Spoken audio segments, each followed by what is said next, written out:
네, 안녕하십니까. 이번 시간에는 서양윤리 사상 존 스튜어트 밀의 질적 공리주의 한번 다뤄보도록 하겠습니다. 자, 공리주의를 한층 더 심화시킨 존 스튜어트 밀. 여러분 둘 중에 하나 골라봅시다. 길에서 어려움에 빠진 사람 도와주기 대 도넛 먹기. 길에서 어려움에 빠진 사람 도와주시면요. 마음의 도덕적 즐거움이 10이 더해지지만 힘들고 귀찮음이라고 한 8에 안 좋은 결과가 생기네요. 합쳐서 2. 도넛 먹기는 맛있음의 쾌락 10일. 단순히 따지면요. 자, 여기서 공리주의는 사회적인 쾌락주의니까 이러한 사회적인 쾌락을 전부 다 고려했을 때에도 2와 2대 11이라고 합시다. 그렇다고 칩시다.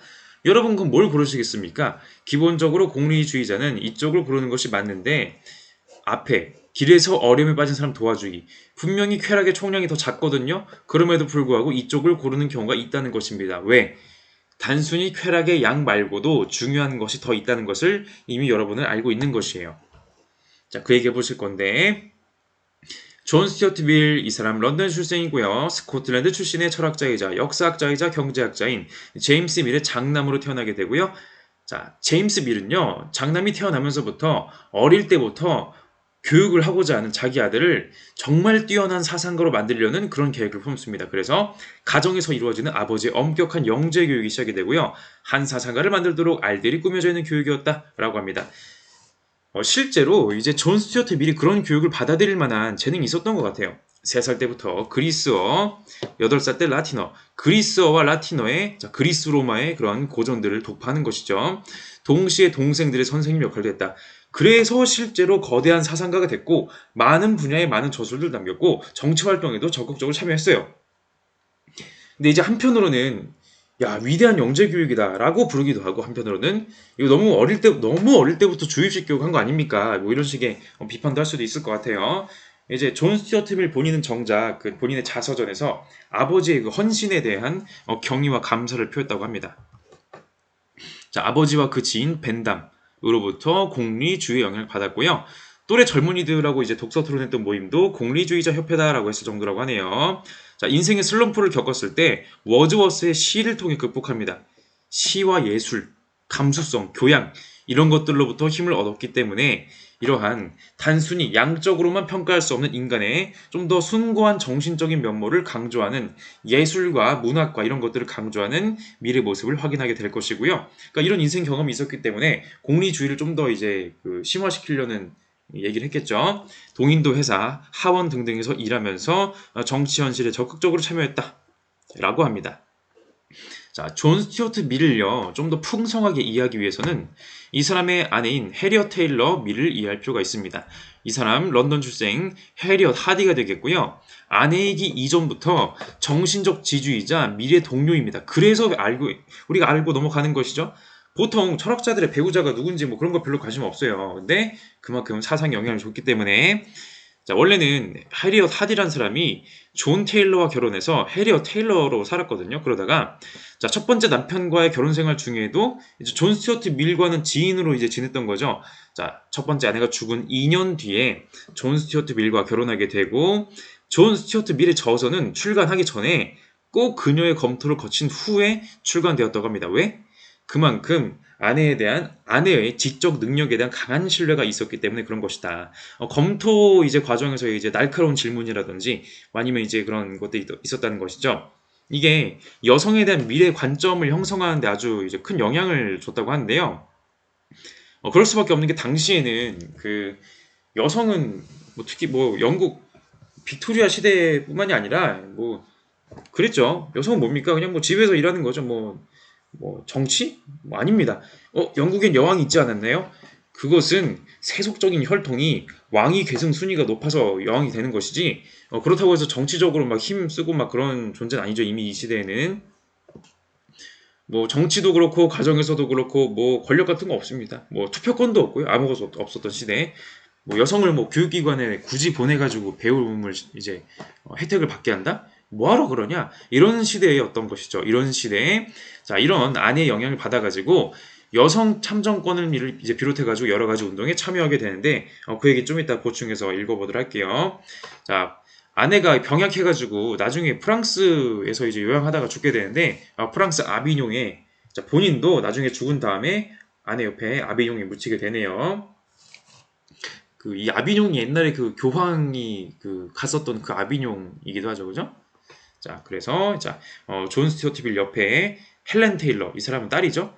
이제 존 스튜어트 밀 사이에서 태어난 건 아니고 이제 존 테일러와 이제 해리엇 사이에서 태어난 딸이 되겠습니다.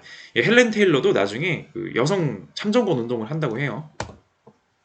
자, 그래서 논리학이라든지 정치 경제학, 정치 사상이라든지 윤리학 등등 여러 가지 분야에서 정말 다양한 책들을 썼다고 합니다. 자, 우리는 주로 정치 사회 사상 분야에서는 대의정부론이라든지 뭐 자유론 내용이 좀 더 많이 나오고요. 우리 서양 윤리 사상 부분에서는 주로 공리주의 내용이 많이 나올 것입니다. 그리고 여성의 종속이라는 책도 썼는데요. 당시 여성들이 겪는 그런 뭐랄까 종속적인 지위 이런 거에 대한 책인데 자유주의 사상가인 밀의 면모가 되게 잘 드러나는 것도 있고 지금 읽어보면 되게 당연한 얘기 하거든요. 뭐 여성이 학교에 가야 된다. 뭐 지금 되게 당연하잖아요. 지금은 굉장히 당연한 것이 그땐 그렇지가 않았었고 그때는 이런 걸 바꾸기 위해서 이런 책까지 썼다는 거를 생각해보면 참 사회가 많이 변했다 이런 생각도 드네요. 자, 자서전도 쓰고요. 사회주의라는 책도 썼는데 이건 이제 죽은 다음에 출간됐다고 합니다. 자, 밀. 질적 공리주의가 되겠습니다. 어쨌든 제레미 벤담의 최대 다수의 최대 행복, 공리의 원리를 받아들여요. 이게 도덕의 원리고요. 이게 정치의 원리인 것이죠.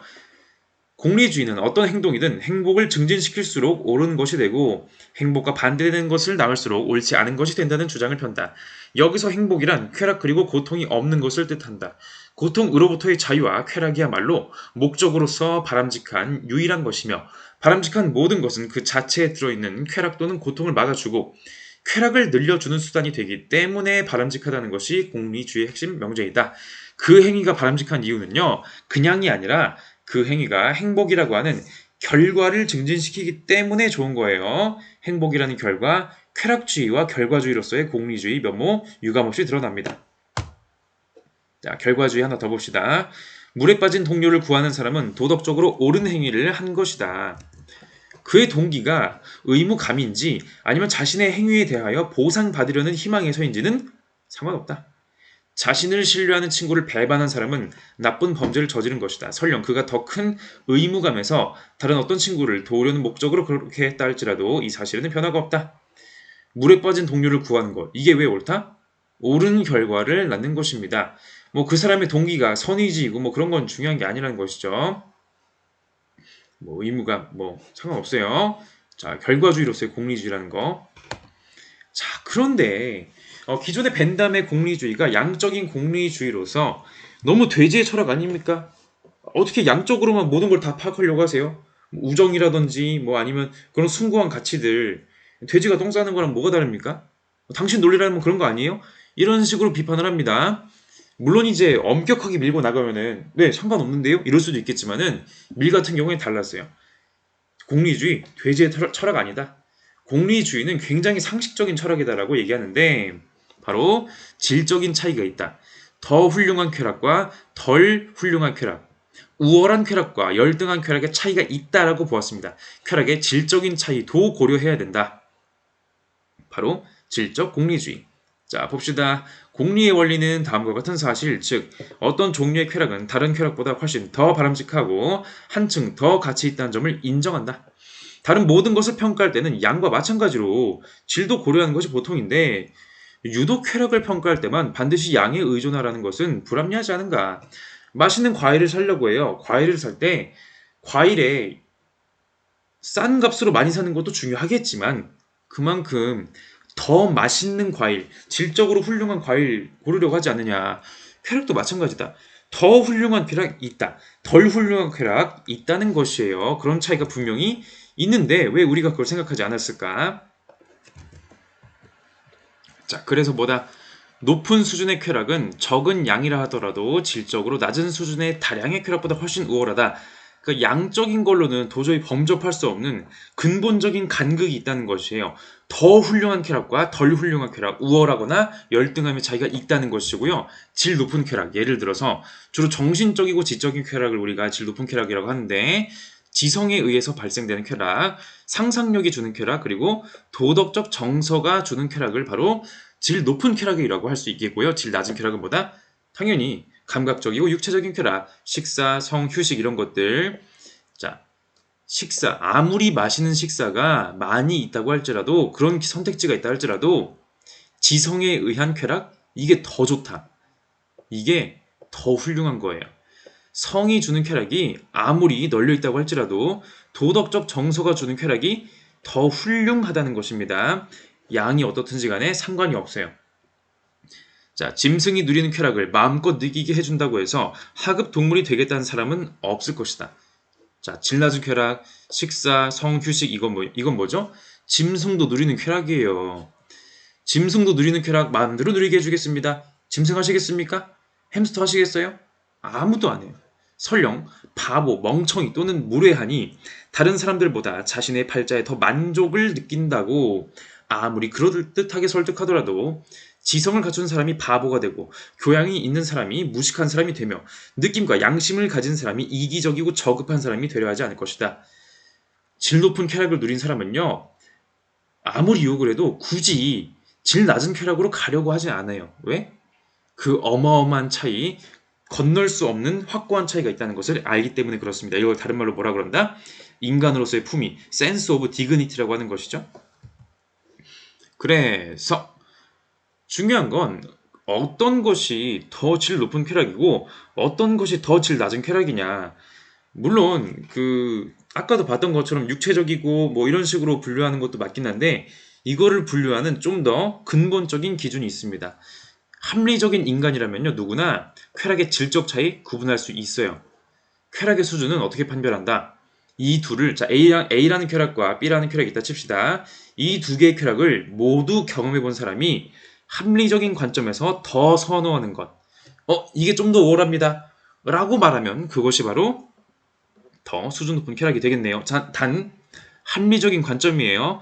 뭐 술 취한 상태, 뭐 마약, 아니면 협박을 당하는 상태, 아니면 어쨌든 뭐 여러 가지 극단적인 상태 다 안 돼요. 합리적이고 정상적인 관점에서 선택하는 것. 그게 바로 더 훌륭한 쾌락이다. 질문 봅시다. 만일 두 가지 쾌락이 있는데 이 둘을 모두 경험해 본 사람, 전부 또는 거의 전부가 도덕적 의무 같은 것과 관계없이 그중 하나를 더 뚜렷하게 선호한다면 그것이야말로 더 바람직한 쾌락이라고 할 수 있을 것이다. 역시 경험론으로서의 면모가 유감없이 드러나네요. 자, 둘 중에 더 훌륭한 거 고르려면은 경험해봐야 하는 것이죠. 하나만 경험해보고서 나머지를 비교할 수가 없는 것이에요. 자, 이때 자격 있는 관찰자가 하는 것이고요. 자, 그냥 관찰자가 아니라 합리적으로 판단할 수 있는 자격 있는 관찰자. 자, 모든 인간들이 다 참여하는 직접 민주주의보다는 좀 그래도 공부하고 자격 있는 여러 가지 경험을 직간접적으로 해본 사람이 정치하는 게 낫지 않겠냐. 대의민주주의 원리에 좀 더 부합하는 그런 이야기로 전개가 되기도 하고요. 자, 그래서 그 유명한 말 나왔습니다. 만족한 돼지가 되기보다는 불만족한 인간이 되는 편이 낫다. 만족한 바보이기보다는 불만족한 소크라테스가 되는 편이 낫다. 라고 얘기해주고 있습니다. 바보가 돼지가 이러한 주장과 다르게 생각한다면 그것은 이들이 한쪽 측면만 알고 있기 때문이다. 이들과 비교 대상이 되는 인간이나 소크라테스는 양쪽 측면 모두를 잘 알고 있다. 돼지가 누리는 신체적인 만족? 그럼 뭐 육체적인 쾌락 이런 거? 인간도 얼추 알아요. 하지만 인간은 돼지가 누리지 못하는 그것, 정신적이고 도덕적인 쾌락이란 것이 있기 때문에 만족하고 진흙탕에서 구른 돼지 되는 것보단 차라리 그래도 난 개똥밭에 굴러도 인간의 삶이 낫다. 불만족한 인간이 되는 편이 낫다라고 보는 것이고요. 만족한 바보로 그냥 살기보다는 차라리 불만족한 소크라테스의 삶이 낫다라고 얘기하는 거. 설령 사형 판결을 받아가지고 결말이 이런 죽음이라고 할지라도 불만족하지 않습니다. 소크라테스는요 죽을 때도 신세한탄하거나 원망하거나 하지 않았어요. 나는 나의 소신껏 지키다 간다 이런 거죠. 이것도 보다 경험해봤기 때문에 아는 것이고요.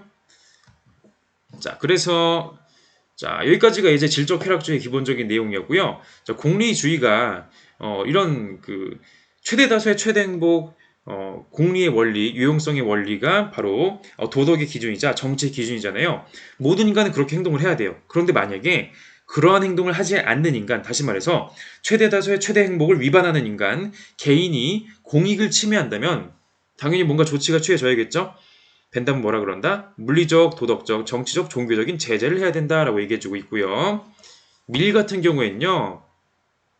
윤리적인 제재가 외적인 제재와 내적인 제재가 있는데 이런 걸 통해서 인간들은 공리주의적 도덕률에 복종한다. 공리주의적인 도덕률, 최대 다수의 최대 행복이라는 원리를 우리가 지키는 이유는 얘네들이 있기 때문이다. 예를 들어 외적인 제재로서 보상과 처벌, 보상을 얻기 위해 처벌을 피하기 위해 사람들은 이제 그러한 도덕률을 지킨다는 거, 도덕적인 생활을 한다는 거, 또 하나 내부적으로 인간에겐 양심이라는 게 있고요. 의무감이라는 것이 있다는 것입니다. 그래서 강력한 자연적 감정의 기초로서 사회적 감정, 소셜 필링이 인간에게 있어요. 인간이 쾌락주의, 내 쾌락만 생각하지 않고요. 사회적인 쾌락을 생각하는 이유는 소셜 필링이 있기 때문에 가능한 것이고 이건 뭐다? 다른 사람과 하나가 되고자 하는 열망, 일체감이 있기 때문에 사회적 쾌락주의적인 생각을 사람들은 할 수가 있다는 것입니다. 그러니까 이런 그 공리주의적인 사고방식이 아니 자기희생하라고 요구하는 거 아닙니까? 너무 과한 거 아니에요? 사람들이 지킬까요? 이런 식의 우려를 할 필요는 없다는 것이죠. 충분히 상식적으로 지킬 만한 그런 내용이다라는 거. 그래서 다른 사람의 행복에 대해서 느끼는 쾌락도 질적으로 높은 쾌락이다. 그러니까 이타적인 쾌락도 상당히 이제 중요하다고 강조해주고 있는 이타심을 또 이제 높이 쳐주는 바로 이제 존 스튜어트 밀이 되겠습니다. 이걸 토대로 공익을 실현하자라는 말 되겠고요. 자, 몇 가지만 더 보도록 하겠습니다. 존 스튜어트 밀의 자유론. 자, 자유론의 이제 중요한 원칙은 해악의 원리 혹은 위해의 원칙이라고 하는데요. 인간은 기본적으로 자유롭습니다. 내가 하고 싶은 행동 하면 돼요. 여러분 하고 싶은 대로 하세요. 단, 한 가지 원리. 남에게, 타인에게 해를 끼치지 않는 한에서는 자유롭습니다. 인간의 행동이 타인에게 영향을 주는 경우가 되게 많죠. 그게 만약에 해로웁니다. 그러면 그 행동은 여러분의 자유가 아닙니다. 자, 아파트 살 때, 자, 위층에서 어떤 분이 담배를 펴가지고 담배꽁초가 떨어져서 연기가 막 들어와요. 창문 맘대로 열 수가 없어. 아, 저 담배 좀 피지 마세요. 아니, 내가 돈 주고 산 내 집에서 내가 담배 피겠다는데 이게 뭐가 잘못인가요? 아니면 예를 들어 화장실에서 폈는데 배수구 통해서 이제 다른 집으로 넘어가요. 담배 피지 마세요. 내가 내 화장실에서 내 프라이빗, 내 개인적인 공간에서 담배 피는데 왜 참견하세요? 타인에게 피해를 주는 순간 그것은 당신의 자유가 아닌 것입니다. 타인에게 전혀 피해를 안 주는 경우에만 당신의 자유라고 할 수가 있는 거예요. 직접적이든 간접적이든. 자, 또 하나 소수 의견을 자유롭게 허용해야 한다 이런 식의 이야기도 하는데요. 왜? 소수 의견이 옳을 수도 있어요. 그래서 옳은 의견을 탄압하고 묻어버린다? 그것은 공리주의적으로 굉장히 손해네요. 사회의 손해. 두 번째, 소수 의견이 전적으로는 아닐지라도 부분적으로 옳은 내용을 포함할 수도 있어요. 그런 경우에도 우리가 그 옳은 부분을 써먹어야 되지 않습니까? 공리주의적 관점에서. 마지막, 소수 의견이 진짜 틀렸을 수도 있어요. 완전 틀린 의견이라 하더라도 우리는 그들의 입을 막으면 안 됩니다. 왜? 이것이 틀렸다는 것을 밝히는 과정에서 옳은 의견이 더 이거 진짜 옳은 것이 맞구나라고 확신을 가지고 지킬 수 있게 되기 때문에 그런 것이죠. 옳은 의견을요, 그냥 눈 덮고 그냥 대충 그냥 이게 맞겠지. 이런 식으로 따지면 안 돼요. 그것이 왜 맞는지를 좀 더 반대적인 입장에서 검증해야 그게 진짜 지식이 된다는 것입니다. 다수의 횡포를 견제하는 그러한 논리로도 쓰이게 되고요. 그러니까 이게 참 기묘한 게 공리주의가 기본적으로 다수의 쾌락을 따지는 입장이기 때문에 그 다수의 횡포로 가는 거 아니냐 이런 식의 비판 나올 수 있거든요. 나중에 또 볼 건데 존 스튜어트 밀의 사상은 참 이런 점에서 여러 가지를 고려하고 있다는 걸 우리가 알 수가 있겠죠, 그죠? 참 그렇습니다. 어찌 보면은 자유주의자이면서도 어찌 보면은 공화주의자인 면도 있는 것 같고 어찌 보면 또 사회주의적인 면모도 없지 않는 것 같고 참 사회주의라는 책도 썼고요. 신기하죠? 자, 자유로운 자유주의 정치사상 그리고 자유민주주의가 공리주의적으로 적합하다고 여겨요. 자유주의 민주주의는요. 그냥 옳은 것이 아니라 공리주의적으로 최대 다수의 최대 행복을 산출할 수 있을 것이라고 기대되기 때문에 좋은 거라는 것이고요. 특히 대의 민주주의를 강조합니다. 자, 그 외에 여성의 종속이라는 책을 보시면요. 그런 여성의 평등한 권리 또 강조하고요.